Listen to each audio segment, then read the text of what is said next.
आज का विषय है भगवान बुद्ध की जीवन यात्रा के क्रम में सारिपुत्र एवं मुगलान की धम्म दीक्षा कि सारिपुत्र और मुगलान की धम्म दीक्षा किस प्रकार हुई।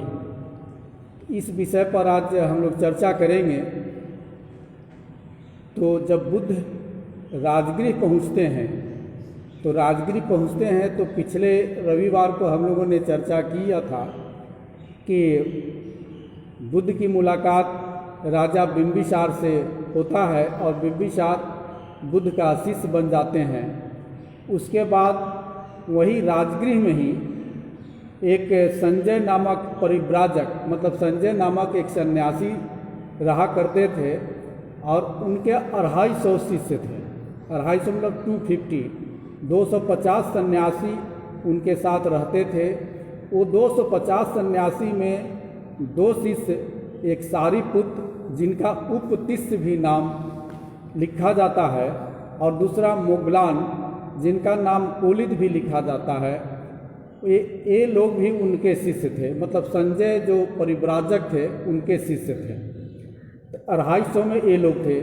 तो उस समय जब बुद्ध राजगृह में पहुँचे थे तब बुद्ध के एक अनुयायी थे जिनका नाम असज्जी था, जिसे हिंदी में अश्वजीत कहते हैं। वो राजगृह में भिक्षाटन के लिए मतलब भोजन दान के लिए वो निकलते हैं। तो जब भोजन दान के लिए वो निकलते हैं तो वो भोजन के लिए घूम रहे थे, भिक्षा मांग रहे थे। तो इसी बीच में सारिपुत्र ने देखा कि एक भिक्षु घर घर जो है ना भिक्षा मांग रहा है। तो उस भिक्षु का चलने का तरीका मतलब इरिया पथ जिसे कहते हैं, चलने का जो तरीका था इतना सधा हुआ था, इतना अतसम्मा पनिधि था, अपने आप में इतना मतलब समेटे हुए था वो भिक्षु कि सारिपुत्र देखकर वो आश्चर्यचकित हो जाते हैं और उन्हें लगता है कि यह भिक्षु जिस तरह से चल रहा है, जिस तरह से इनका चलने का ढंग है, यह तो कोई बहुत ही महान भिक्षु होगा या इसका कोई गुरु जो भी होगा वो महान रहा होगा। और वो भिक्षु जो चल रहा था वो अपने नज़र को नीचे ही रख के चलता था, वो नज़र को उठाकर देखता नहीं था।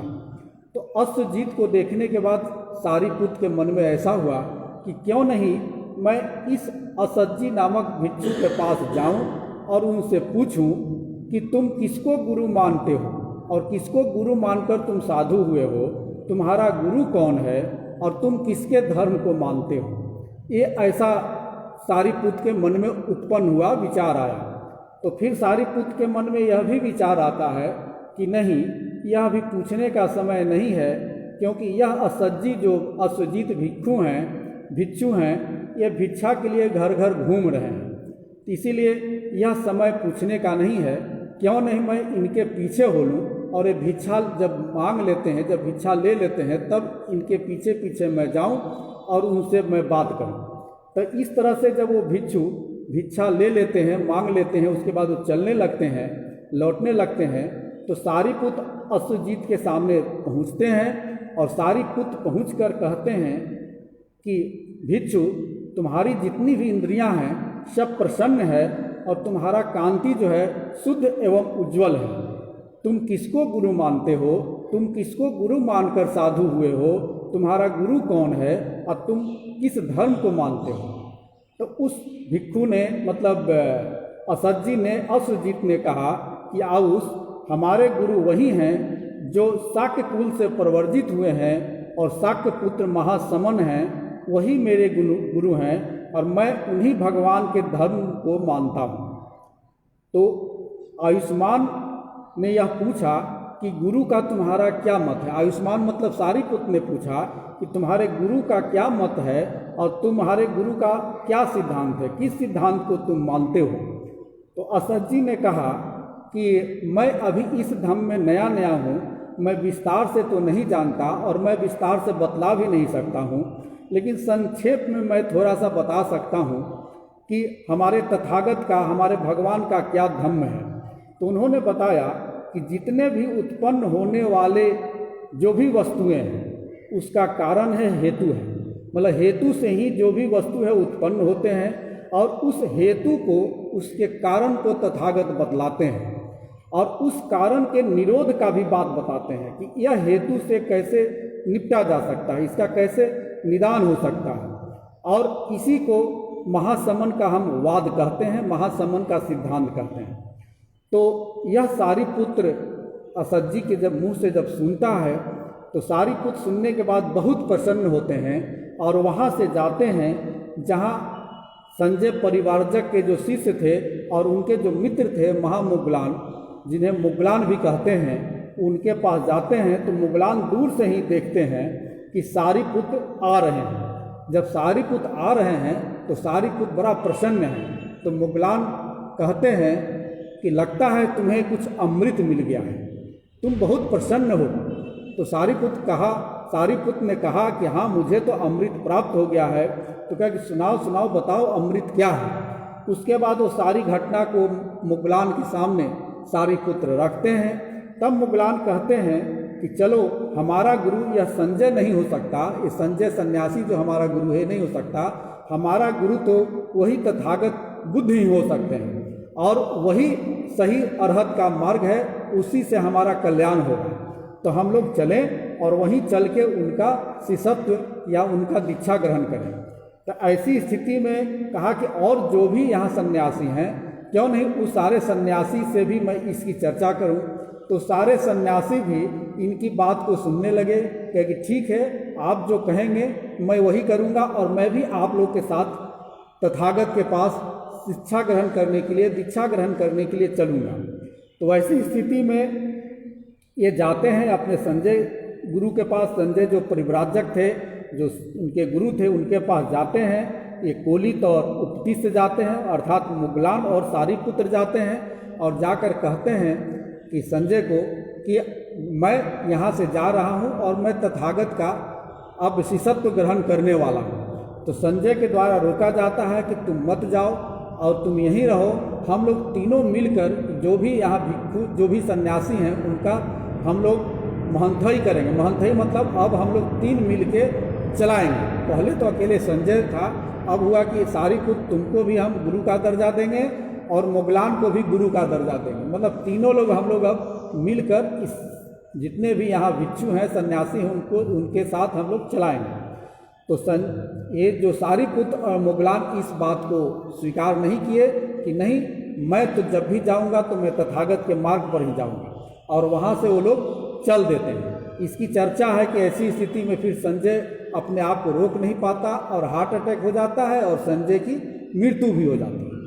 तो जो भी है, फिर सारिपुत्र और मुगलान सारे जितने भी सन्यासी थे लेकर तथागत के पास जा रहे हैं। जब तथागत के पास जा रहे हैं तो तथागत मतलब बुद्ध ने दूर से ही आते हुए सारिपुत्र और मुगलान को देखा।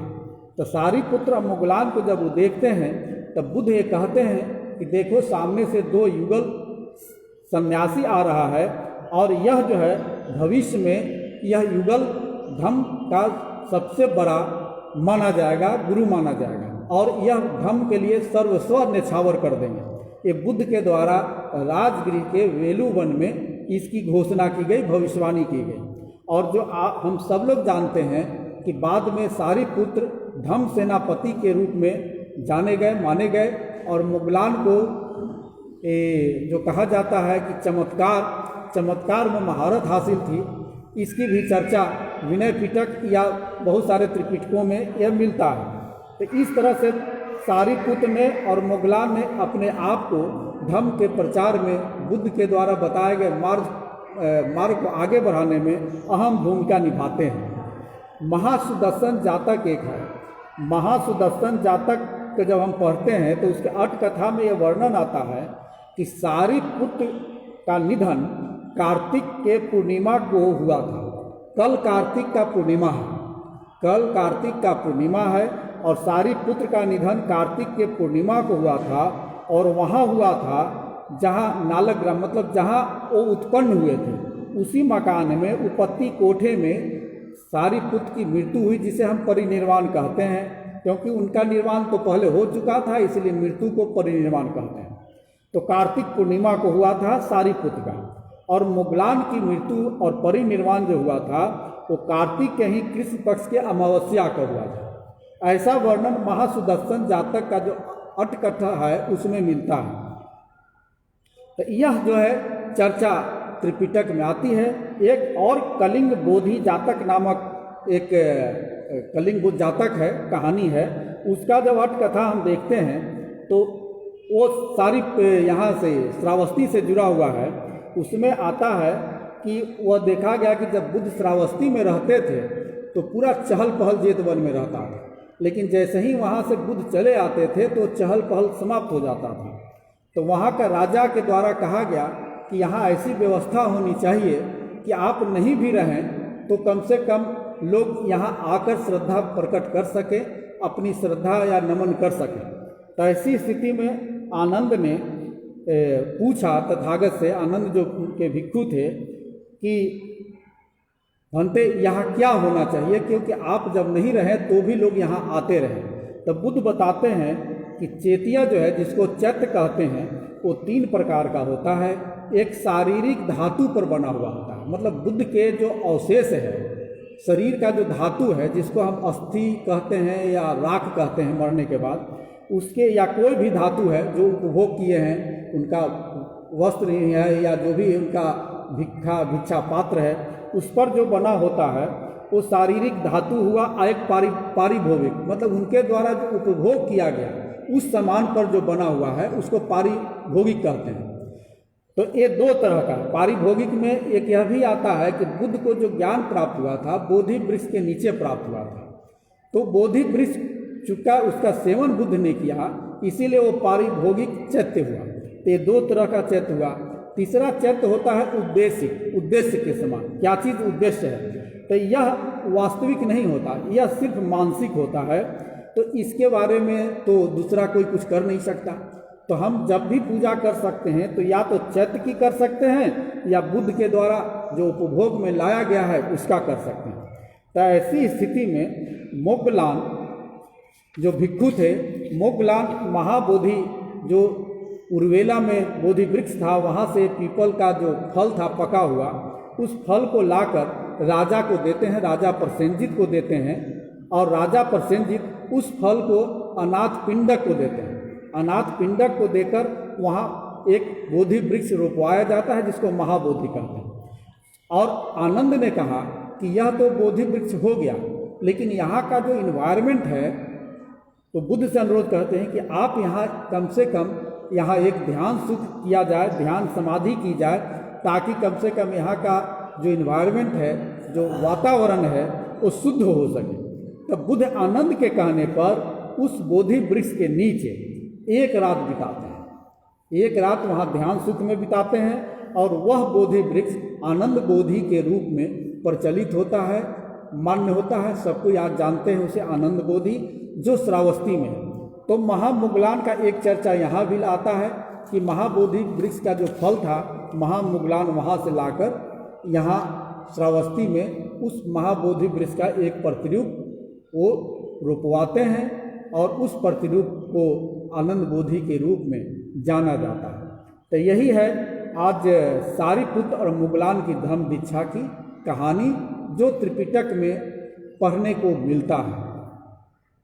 साधु साधु साधु।